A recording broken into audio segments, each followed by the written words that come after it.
बेटी सुबल हमारे साथ है। ये आज पहली बार हमारे चर्च में आई, हम इनको वेलकम भी करते हैं अपने चर्च में। इनके पास गवाही है, आए इनसे गवाही सुनते हैं। जी बेटा।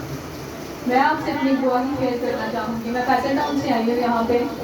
मैं बहुत बीमार थी पिछले महीने, स्टार्ट में बीमार हुई, मतलब कि अबलीस के अंदर इतना झगड़ा हुआ था ना कि मेरे से उठा भी नहीं जाता था, कोई काम नहीं हो पाता था मेरे से। मामा ही सारे काम मेरे करती थी, ना उठा जाता था ना बैठा जाता था, कुछ भी नहीं हो पाता था।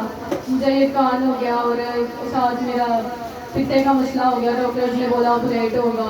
उसके बाद पेट में पानी पड़ गया, इतनी बीमारियां मतलब कि एकदम से मुझे लग गई ना कि मुझे पता ही नहीं चला एकदम से, ऐसे बीमार हुई मैं। उठा के मेरे हस्बैंड मुझे नीचे लेके जाते थे, उठा के ऊपर लेके आते थे, मतलब कि ऐसी हालत हो गई थी मेरी। उसके बाद मैं पास्टर साहब से दुआ करवाती रही हूँ, साजिद भाई मुझे नंबर दिया, मैं इनसे दुआ करवाती रही हूँ, तो उसके बाद मैं बिल्कुल ठीक हूँ।